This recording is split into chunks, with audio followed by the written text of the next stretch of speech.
Good morning student. आज मैं आपको स्टैंडर्ड 11 का चैप्टर 9 ठीक है राष्ट्रीय आय के विषय में समझाने जा रही हूँ। इसमें अपने आज समझेंगे राष्ट्रीय आय का अर्थ बताकर उसकी परिभाषाएं समझाइए। ठीक है, अब राष्ट्रीय आय का अर्थ बताकर उसकी परिभाषाएं समझाए, उसको समझने से पहले अपने उसके प्रस्तावना के बारे में समझेंगे। ठीक है, प्रस्तावना अर्थात क्या, तो जैसे कोई भी राष्ट्रीय अर्थतंत्र को अपना समझना हो, यानी हम समझना चाहते हैं, तो उसमें क्या उसकी राष्ट्रीय आय कितनी है, ठीक है, प्रति व्यक्ति आय कितनी है, उसको जानना जरूरी है। उसकी राष्ट्रीय आय और प्रति व्यक्ति आय से अपने पता जान सकते हैं कि उस अर्थतंत्र की विश्व के और अर्थतंत्र के साथ कैसे कंपेयर की जाए, यानी उसकी तुलना की जा सकती है, उसका स्थान क्या है, वो सब हम जान सकते हैं। तो किसी भी देश की राष्ट्रीय आय का अर्थतंत्र का कार्य का मापदंड है, यानी कोई भी अर्थतंत्र का कार्य किस पे मापा जा सकता है, राष्ट्रीय आय पे मापा जा सकता है। राष्ट्रीय आय से उस देश के अर्थतंत्र की हम लोग आर्थिक स्थिति जान सकते हैं कि उस देश की आर्थिक स्थिति क्या है। ये सब जानने के लिए हमको राष्ट्रीय आय को जानना जरूरी है, समझ सकते हैं। अब राष्ट्रीय आय में जीएनपी, एनएनपी, जीडीपी, एनडीपी जैसी महत्वपूर्ण संकल्पना है, उनका समावेश होता है और उसमें दो देशों की तुलना की जाती है। अब इसके बाद प्रस्तावना के बाद अपने समझेंगे राष्ट्रीय आय का अर्थ। तो राष्ट्रीय आय का अलग अलग अर्थशास्त्रियों के द्वारा अनेक परिभाषाएं समझाई गई हैं। ठीक है, तो उसमें सबसे पहले अपने सामान्य परिभाषा लेंगे, यानी सामान्य के राष्ट्रीय आय को अपने किस तरीके से समझ सकते हैं। तो वर्ष के दौरान देश की कृषि, उद्योग और सेवा के क्षेत्र में जो कुल उत्पादन होता है, उसके मौद्रिक मूल्य को हम देश की राष्ट्रीय आय कहते हैं। यानी पूरा वर्ष, पूरे साल के दौरान जो भी कृषि है, उद्योग है, पता है अपने 3 क्षेत्र हैं जिसमें अपने उत्पादन करते हैं, कृषि, उद्योग और सेवा क्षेत्र। ठीक है, तो कृषि, उद्योग और सेवा क्षेत्र में जो भी कुल उत्पादन होता है, उसका मौद्रिक मूल्य यानी उसकी एक प्राइस होती है, कीमत होती है हर वस्तु की, हर सेवा की। ठीक है, तो उसके मौद्रिक मूल्य को हम क्या कहते हैं, राष्ट्रीय आय कहते हैं। जैसे हम कह सकते हैं कि भारत की राष्ट्रीय आय 128 लाख करोड़ है। तो किस तरीके से कह सकते हैं, जो कृषि है, उद्योग क्षेत्र है और सेवा क्षेत्र है, उसने वर्ष के दौरान यानी पूरे साल के दौरान 128 लाख करोड़ रुपए की चीज वस्तुओं का क्या किया है, उत्पादन किया है। तो उसके आधार पर हम कह सकते हैं कि वर्ष की राष्ट्रीय आय 128 लाख करोड़ रुपया है। यानी जो भी सेवा, कृषि और उद्योग के क्षेत्र का मौद्रिक मूल्य है, उसको हम राष्ट्रीय आय कहते हैं। अब राष्ट्रीय आय की सामान्य परिभाषा के बाद हम अन्य परिभाषा के ऊपर जाएंगे। तो अन्य परिभाषा में सबसे पहले हम लोग लेंगे अल्फ्रेड मार्शल की परिभाषा। तो अल्फ्रेड मार्शल की परिभाषा अलग अलग अर्थशास्त्रियों ने अलग अलग वस्तुओं या उस पर आधारित परिभाषाओं को समझाया है। तो अल्फ्रेड मार्शल ने उत्पादन आधारित परिभाषा समझाई है कि क्या उत्पादन होता है, उसके आधार पर उन्होंने राष्ट्रीय आय की परिभाषा समझाई है। तो उन्होंने क्या समझाया है, क्या लिखा है परिभाषा में, क्या लिखा है, वर्ष के दौरान देश में श्रम, पूंजी एवं प्राकृतिक संपत्ति के सहयोग से जिन भौतिक, दृश्य और अभौतिक यानी जिन भौतिक और अभौतिक वस्तुओं का शुद्ध उत्पादन होता है, उसे राष्ट्रीय आय कहते हैं। भौतिक मीन्स दृश्य, दृश्य मीन्स जो भी अपने वस्तुएं देख सकते हैं, उनका आयात निर्यात करते हैं, जैसे चाय, कॉफ़ी, अनाज, ठीक है, यांत्रिक मशीनरी, इन सब वस्तुओं को भौतिक वस्तु कहते हैं। अदृश्य वस्तुओं में सेवाएं आती हैं, ठीक है, जैसे डॉक्टरी सेवा, शिक्षण की सेवा, निष्णातों की सलाह, ये सब किस में आता है, अदृश्य में आता है। ठीक है, तो अल्फ्रेड मार्शल ने जो भौतिक और अभौतिक यानी दृश्य और अदृश्य दोनों वस्तुओं के शुद्ध उत्पादन को क्या गया है, राष्ट्रीय आय कहा गया है। अब अल्फ्रेड मार्शल ने ये जो परिभाषा दी है, उसमें चीज वस्तुओं और सेवाओं का शुद्ध उत्पादन, ठीक है, शुद्ध उत्पादन यानी उसकी प्रोडक्ट्स अपने सामने तैयार हो, उसके ऊपर भार दिया है। तो अल्फ्रेड मार्शल की परिभाषा को अपने उत्पादन आधारित परिभाषा नहीं तो उत्पादन लक्ष्य परिभाषा भी कह सकते हैं। अल्फ्रेड मार्शल की परिभाषा को उत्पादन लक्ष्य परिभाषा भी कह सकते हैं। इसके बाद आती है इरविंग फिशर की परिभाषा। इरविंग फिशर ने उपभोग पर आधारित परिभाषा की। उपभोग मीन्स क्या, उपभोग मीन्स उपयोग में लेना।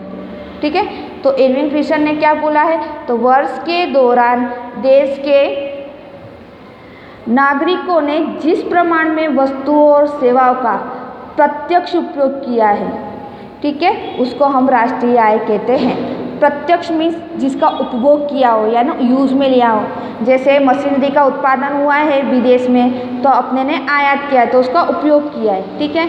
अपने देश में अनाज का उपयोग हुआ है तो अपने ने उसका उपभोग किया है, प्रत्यक्ष उपयोग किया है, उसको राष्ट्रीय आय कहते हैं। अब क्वेश्चन ने भौतिक और अभौतिक, जैसे बोलो ना दृश्य और अदृश्य, ठीक है, दोनों वस्तुओं का जो उपभोग किया है उस पर भार दिया है, तो उनकी परिभाषा को अपने उपभोग लक्षी परिभाषा भी कह सकते हैं। क्यों? क्योंकि ये उपभोग पर आधारित परिभाषा है।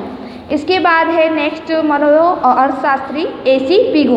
अब एसी पिगु ने किस पे बताया है? मुद्रा पे आधारित। मुद्रा यानी जो कीमत चलती है वो, जिस देश की जो भी कीमत हो, तो मुद्रा के आधारित पे उन्होंने परिभाषा में बोला है कि राष्ट्रीय आय वस्तुओं और सेवाओं का ऐसा प्रवाह है जिसका भुगतान मुद्रा द्वारा किया जाता है, उसे हम राष्ट्रीय आय कहते हैं। यानी राष्ट्रीय आय में जो भी वस्तुएं या सेवाएं हैं, ठीक है, तो अपने उसका उपभोग करते हैं। जैसे इरविंग ने बोला कि उपभोग करते हैं, तो आप उपभोग कब करते हो? जब उसकी मुद्रा कीमत चुकाते हो, ठीक है।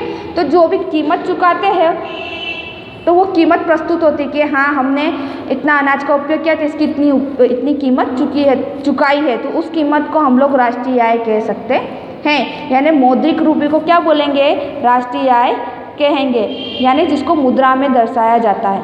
जैसे दूसरे शब्दों में भी कह सकते कि विदेशी आय सहित समाज की कुल आय को जिसको मुद्रा में सरलता से मापा जा सकता है, उसे हम राष्ट्रीय आय कहते हैं। जैसे अपने ने चलाया ना सामान्य भाषा में 128 करोड़ का क्या हुआ, 128 लाख करोड़ का क्या हुआ? उत्पादन हुआ।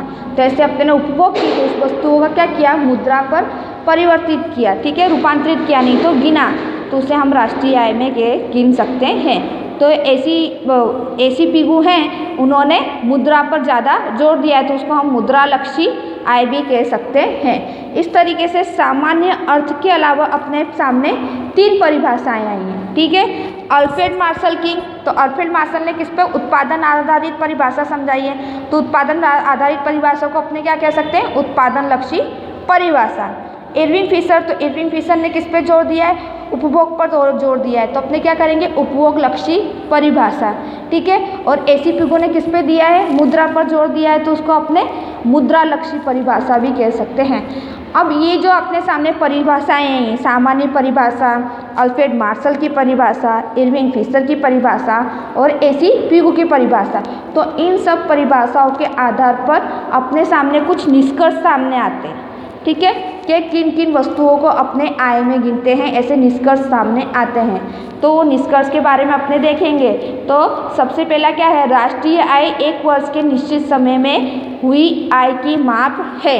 यानी एक वर्ष के दौरान जो भी वस्तुओं का उत्पादन हुआ, उपभोग हुआ या मुद्रा गिनी गई हो, उसको अपने किस में गिनते हैं? राष्ट्रीय आय में गिनते हैं, यानी एक वर्ष के दौरान, ठीक है। एक वर्ष में जो निश्चित समय किया गया उसका आय का माप ही अपने राष्ट्रीय आय में गिनते हैं।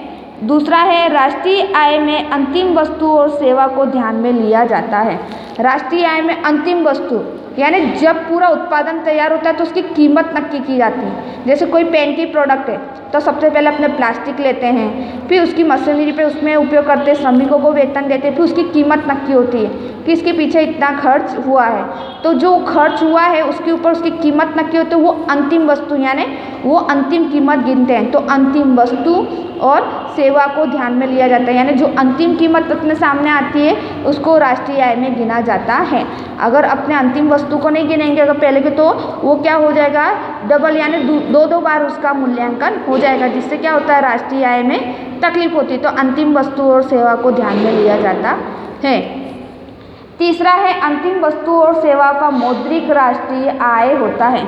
यानी जो भी मौद्रिक राष्ट्रीय आय है, जैसे कोई भी वस्तु अपने उपभोग करते हैं, ठीक है, तो अपने क्या करते हैं? उसका मूल्य गिनते हैं। तो कैसे गिनते हैं? मौद्रिक मूल्य गिनते हैं, उसकी कीमत चुकाते हैं, तो वो मौद्रिक आय को गिना जाता है, तो राष्ट्रीय आय प्राप्त होती है। इसके बाद घिसाई खर्च निकालने के बाद राष्ट्रीय आय की गणना की जाती है।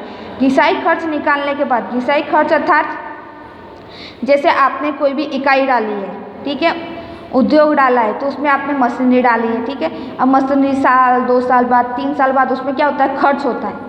कोई वस्तु होता है तो रिपेयरिंग का खर्च होता है, तो रिपेयरिंग का खर्च किसमें राष्ट्रीय आय में गिना जाता नहीं, यानी घिसाई खर्च की गणना की जाती नहीं है, उसको निकाल दिया जाता है, बाद कर दिया जाता है, घटा दिया जाता है। यानी घिसाई खर्च को निकालने के बाद उस राष्ट्रीय आय की गणना की जाती है।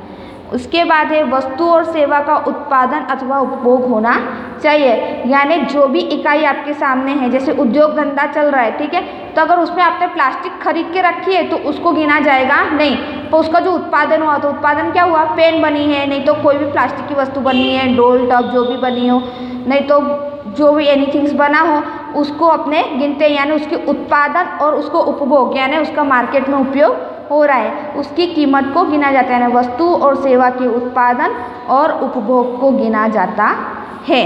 ठीक है, तो आज मैंने आपके सामने राष्ट्रीय आय का अर्थ बताकर उसकी परिभाषा समझाई है। ठीक है, उसमें राष्ट्रीय आय की सामान्य परिभाषाएं और अन्य परिभाषा में अल्फ्रेड मार्शल की उत्पादन आधारित परिभाषा, एर्विंग फिशर की उपभोग पर आधारित परिभाषा, एसी पिगू की मुद्रा पर आधारित परिभाषा, इसके विषय में चर्चा की है, और जो ये परिभाषाएं थी उसके ऊपर से क्या क्या निष्कर्ष निकलते हैं उसके विषय में आपने चर्चा की है। ये टॉपिक यहीं फिनिश होता है।